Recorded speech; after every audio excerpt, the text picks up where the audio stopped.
empezar este mensaje hablando de 2 puntos, y no solo porque sean 2 cuestiones a considerar, sino porque en su nombre llevan la palabra punto. El primero es el punto de apoyo.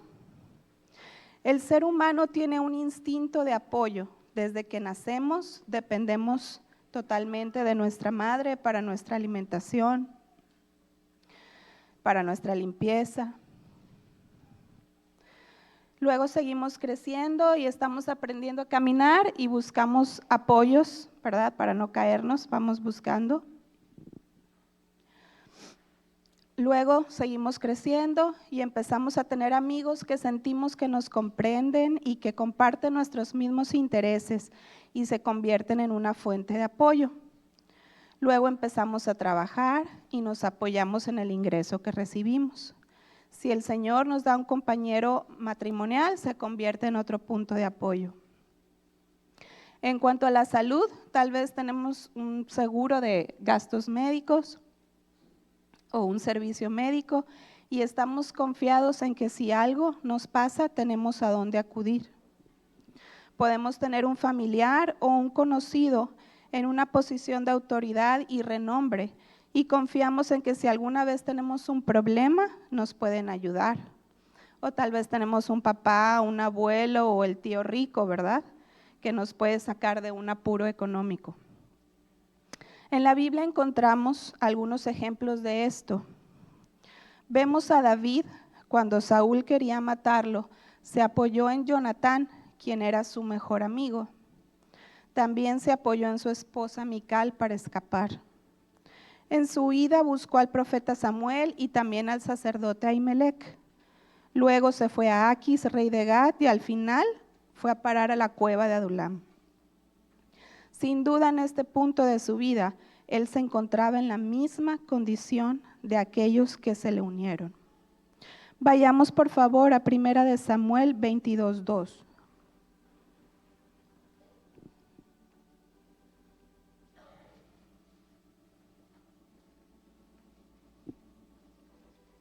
Amén.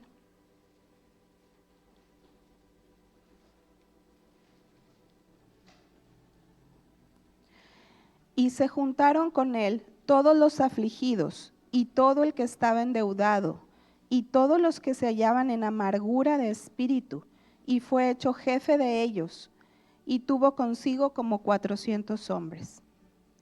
Todos aquellos apoyos no pudieron librarlo.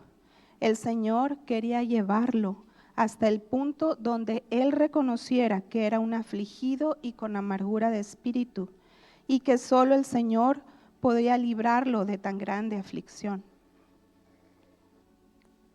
En el Nuevo Testamento vemos a la mujer que tocó el manto de Jesús.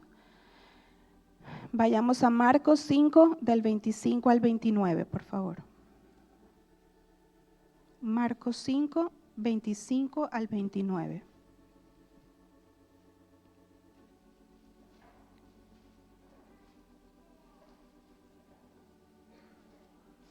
Pero una mujer que desde hacía 12 años padecía de flujo de sangre y había sufrido mucho de muchos médicos y gastado todo lo que tenía y nada había aprovechado, antes le iba peor.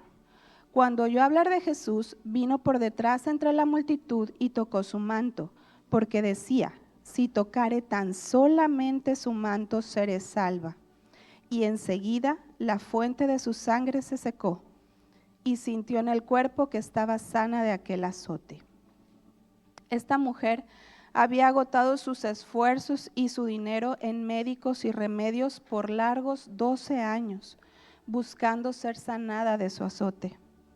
Ella había agotado todos sus puntos de apoyo. Vamos a Marcos 9, 14 al 18.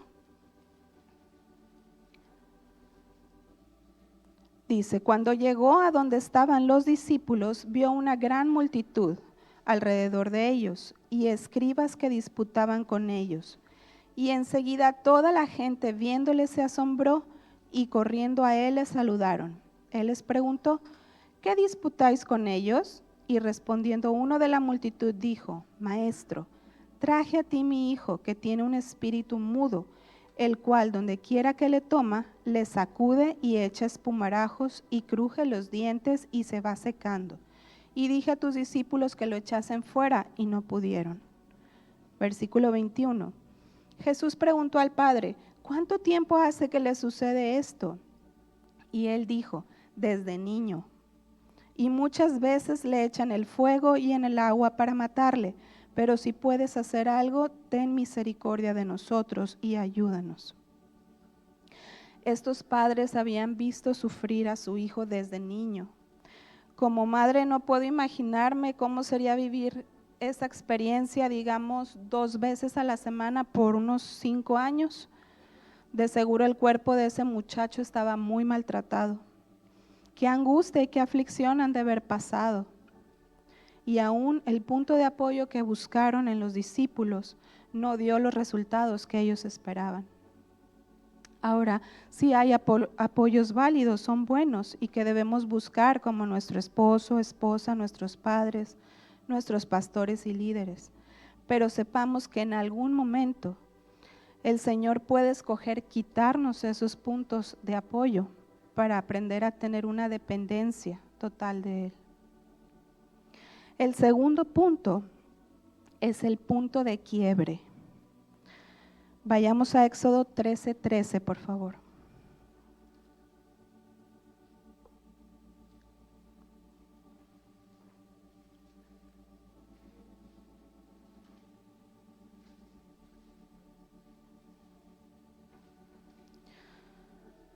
Mas todo primogénito de asno redimirás con un cordero, y si no lo redimieres, quebrarás su cerviz. También redimirás al primogénito de tus hijos. Por favor, si pudieran levantar su mano los que sepan sin ninguna duda qué significa la palabra cerviz. Yo creo que es como la 8ª parte más o menos, ya no me siento mal. Yo había pasado varias veces por este pasaje y otros versículos que hablan de quebrantar la cerviz y nunca me había detenido a pensar qué parte del cuerpo del animal era la cerviz. La cerviz significa el cuello, específicamente la parte de atrás del cuello. Cuando se ponía el yugo a los bueyes, ahí se ponía sobre la cerviz. Para el animalito al cual se le quebraba la cerviz, significaba la muerte. Su cuello era quebrado, roto, era desnucado. La cerviz en la Biblia está relacionada con altivez o enaltecimiento. También muchas veces se menciona que el pueblo de Israel era duro de cerviz, refiriéndose a que era obstinado, era desobediente, indomable. Bajar o doblar la cerviz significa humillarse o doblegarse.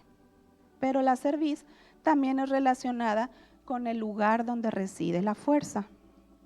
Vayamos a Job 41:22.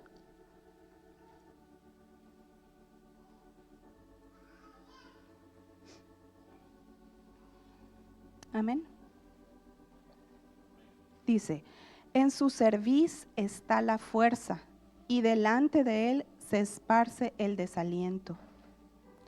En otras traducciones de la Biblia, de este mismo versículo, aquí en este versículo se está refiriendo a Leviatán, que en su cerviz está la fuerza. Pero otras traducciones dice, en su cuello reside el poder, en su cerviz mora la fortaleza, en su cuello radica su fuerza, su poderío reside en su cuello, la fuerza de su cuerpo está en su cuello. En el Salmo 75:5, no la busquen si quieren, yo se los leo, dice, no hagáis alarde de vuestro poder, no habléis con cerviz erguida. Lamentaciones 1:14, el yugo de mis rebeliones ha sido atado por su mano, ataduras han sido hechas sobre mi cerviz, ha debilitado mis fuerzas. Aquí el profeta dice que debido a las ataduras de su cerviz, sus fuerzas fueron debilitadas. Josué 10:24 dice, y cuando los hubieron llevado a Josué, refiriéndose a los enemigos, llamó Josué a todos los varones de Israel y dijo a los principales de la gente de guerra que habían venido con él, acercaos y poned vuestros pies sobre los cuellos de estos reyes. Y ellos se acercaron y pusieron sus pies sobre los cuellos de ellos. Poner los pies sobre los cuellos de los enemigos era una representación de que la fuerza de sus enemigos había sido doblegada, quebrantada. Podemos entender entonces que quebrantar nuestra cerviz es cuando nuestra fuerza es quebrantada. El término punto de quiebre en las finanzas es el momento cuando una empresa llega a la situación en que la cantidad de dinero que adeuda comienza a ser superior al capital que posee. En pocas palabras, los egresos son mayores a los ingresos. Ahí es cuando se declara en bancarrota o en quiebra. En ecología, un punto de quiebre se produce cuando en un sistema se introducen agentes extraños o ajenos que lo alteran y ese sistema es sobrepasado y se operan cambios en este que lo llevan a un desplazamiento en su estado de equilibrio. Aplicado a una persona, podemos decir que un punto de quiebre es aquel momento en el que se sucumbe a la presión hasta llegar a un punto de crisis. Veamos algunos ejemplos en la Biblia y veamos cómo reaccionaron cuando llegaron a ese punto. Una disculpa si nos ponemos al corriente con la lectura bíblica. Vamos a leer un pasaje largo, pero pongámonos en los zapatos de estos personajes y veamos cuál era su sentimiento más profundo. Busquemos por favor 1 Samuel 1, 6 al 16.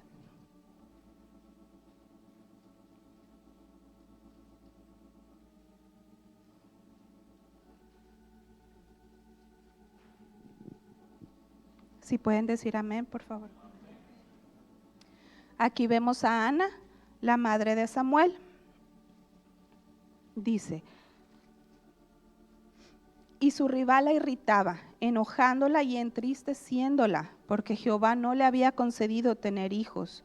Así hacía cada año, cuando subía a la casa de Jehová, la irritaba así, por lo cual Ana lloraba y no comía. Y Elcana su marido le dijo, Ana, ¿por qué lloras? ¿Por qué no comes? ¿Y por qué está afligido tu corazón? ¿No te soy yo mejor que 10 hijos? Y se levantó Ana después que hubo comido y bebido en Silo.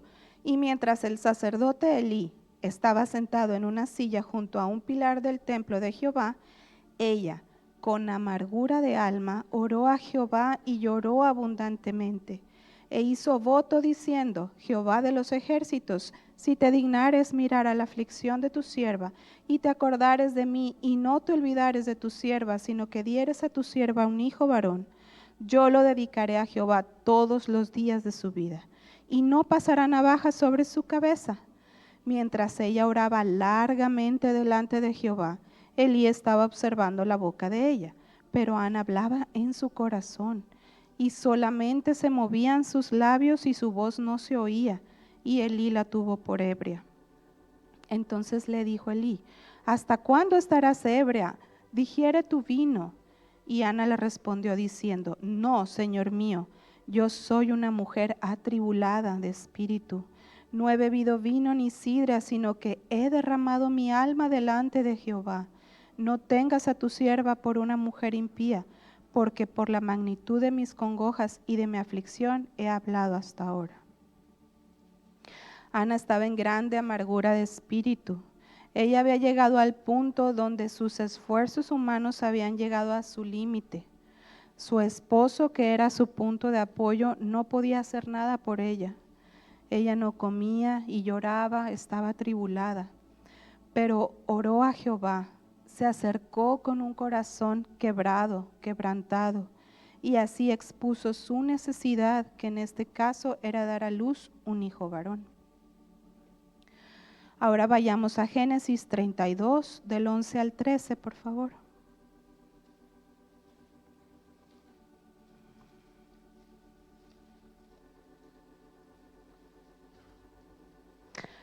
Aquí encontramos la historia del encuentro de Esaú y Jacob, cuando Jacob regresaba a su tierra con toda su familia y tenía miedo de su hermano, por la treta que le había hecho con la venta de la primogenitura.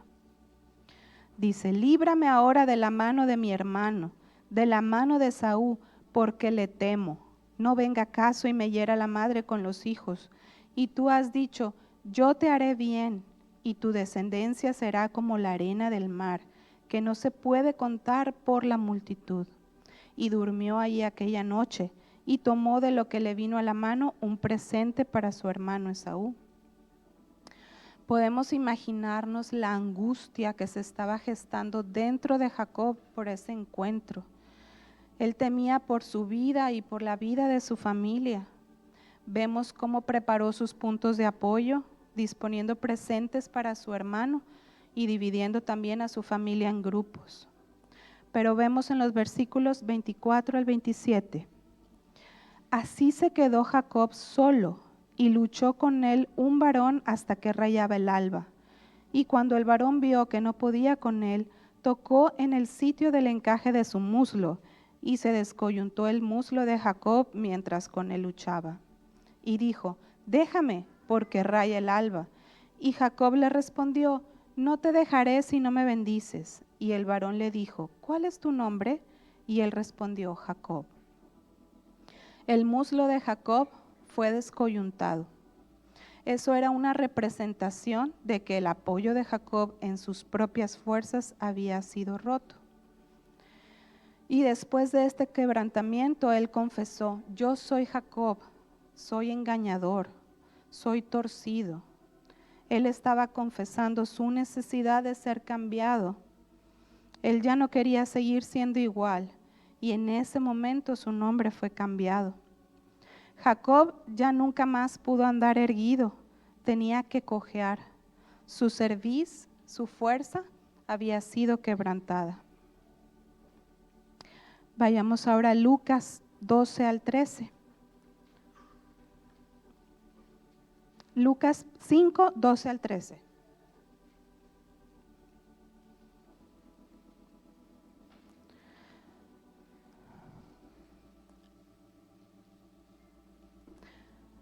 Sucedió que estando él en una de las ciudades, se presentó un hombre lleno de lepra, el cual, viendo a Jesús, se postró con el rostro en tierra y le rogó diciendo: Señor, si quieres, puedes limpiarme.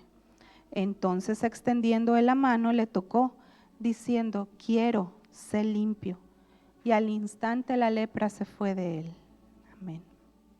Ciertamente la lepra era uno de los padecimientos más crueles en ese tiempo. No nos dice la Biblia por cuánto tiempo había padecido esa enfermedad, pero este hombre se doblegó hasta la tierra y vino y le confesó al Señor su necesidad de limpieza. Vayamos ahora a Esther capítulo 3, versículo 8 y 9.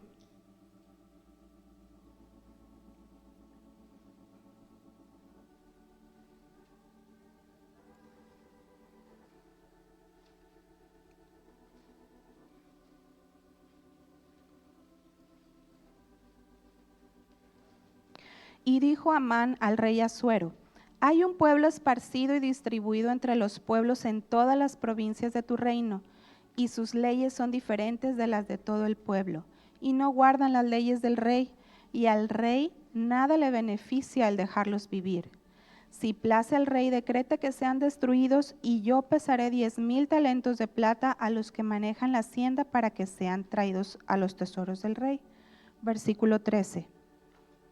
Y fueron enviadas cartas por medio de correos a todas las provincias del rey y con la orden de destruir, matar y exterminar a todos los judíos jóvenes y ancianos, niños y mujeres en un mismo día, en el día 13 del mes 12º, que es el mes de Adar, y de apoderarse de sus bienes. Y salieron los correos prontamente por mandato del rey, y el edicto fue dado en Susa, capital del reino. Y el rey y Amán se sentaron a beber, pero la ciudad de Susa estaba conmovida. Luego que supo Mardoqueo todo lo que se había hecho, rasgó sus vestidos, se vistió de cilicio y de ceniza, y se fue por la ciudad clamando con grande y amargo clamor. Y en cada provincia y lugar donde el mandamiento del rey y su decreto llegaba, tenían los judíos gran luto, ayuno, lloro y lamentación. Cilicio y ceniza era la cama de muchos. Sabemos que Mardoqueo le envía a decir a Esther acerca del decreto. Y en el versículo 16, Esther responde: Ve y reúne a todos los judíos que se hallen en Susa, y ayunad por mí, y no comáis ni bebáis en 3 días, noche y día. Yo también con mis doncellas ayunaré igualmente, y entonces entraré a ver al rey, aunque no sea conforme a la ley, y si perezco, que perezca. Mardoqueo y el pueblo judío estaban en una angustia extrema.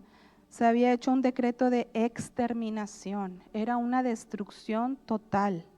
Sin duda estaban en un gran quebrantamiento que los llevó a doblegarse y a exponer al Señor su necesidad. Muy parecido también le sucedió al pueblo de Nínive. Fueron quebrantados, doblegados al saber que su pueblo iba a ser destruido. Se humillaron, doblegaron su cerviz y se arrepintieron. Ese punto de quiebre los llevó a confesar su necesidad de salvación de sus propias vidas. Sin duda el Señor dispuso estos 3 días de ayuno con un propósito, hermanos. Él ha estado trabajando en nuestros corazones. Quiere mostrarnos nuestra profunda necesidad a través del quebrantamiento.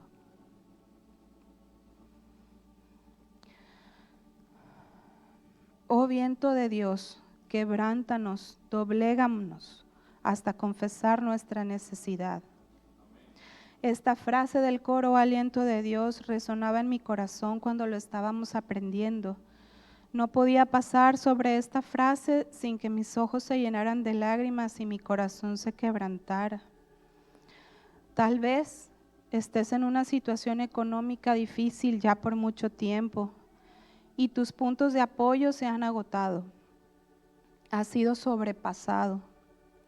El Señor te está llevando hasta ese punto, poco a poco, hasta que reconozcas tu total dependencia de Él.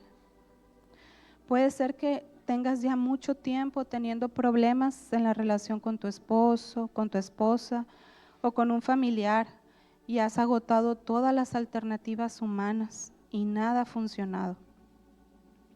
Padre, madre, que estás pasando por gran angustia, por algún hijo que se ha apartado y se han usado todos los medios posibles para que regrese al camino y no hay respuesta.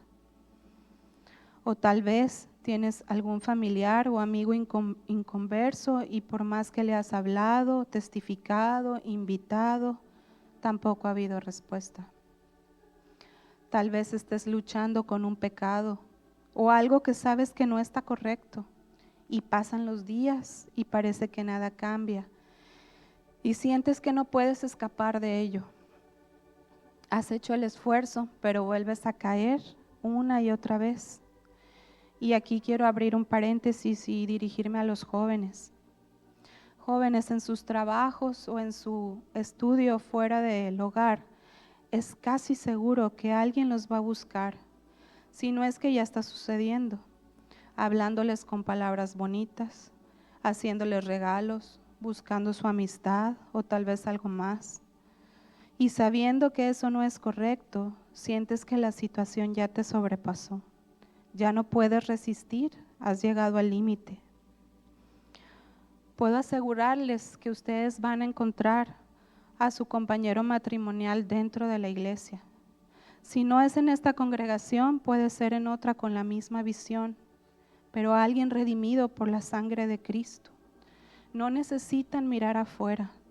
Jóvenes, no pierdan lo mejor que el Señor tiene para sus vidas. Tal vez haya que esperar más tiempo del que imaginamos, pero en su tiempo los ojos se van a abrir y todo el tiempo que tengan que estar aquí hasta que el Señor escoja ese momento, lo importante es seguir siendo fieles en cada actividad que sean convocados. Y ahí en el pozo, en donde la presencia del Señor está, encontraremos a la persona indicada. Pero si tú ya has permitido que esa relación incorrecta te sobrepase, doblégate hoy ante el Señor y confiésale tu necesidad. A lo mejor tienes ya muchos años de estar pasando por enfermedades o problemas en tu salud. Tus fuerzas han sido agotadas, debilitadas, y tal vez vas saliendo de una y ya estás entrando en otra. Y dices, Señor, ya no puedo más. Esto sobrepasa mis fuerzas. El Señor te ha llevado a ese punto de quebrantamiento. Tal vez has luchado una y otra vez con algo en tu carácter o con una falta de perdón. Hoy puedes pedirle al Señor que te quebrante, que te doblegue. Probablemente el Señor está trayendo quebrantamiento a tu vida a través de la muerte de un ser querido. El domingo escuchamos un testimonio precioso de cómo un joven en el momento de la muerte de su padre sintió que el Señor entró en él y ahora es una persona diferente. Sin duda el Señor quitó un punto de apoyo para llegar al punto de quiebre donde su necesidad espiritual fue suplida. El Señor quiere quebrantarnos, doblegarnos, quitar nuestras confianzas, nuestros puntos de apoyo. En Job 34:28 dice que Él oye el clamor de los necesitados, pero solo si nos presentamos con nuestra cerviz quebrantada. Cualquiera que sea la situación que estés pasando, dile, Señor, ya he agotado todos mis recursos, no tengo ya nadie más a quien acudir. Me has llevado al final, al límite de los esfuerzos de la carne. He luchado ya mucho tiempo, hoy vengo y me rindo a ti. Vengamos ante Él, pidámosle que nos quebrante, que nos doblegue y confesémosle hoy nuestra necesidad. Y cuando le confesemos nuestra necesidad con un corazón quebrantado, Él tomará nuestras vasijas quebradas y las hará de nuevo en su ternura, vasijas que estarán preparadas para esta hora final. Dios les bendiga, hermanos.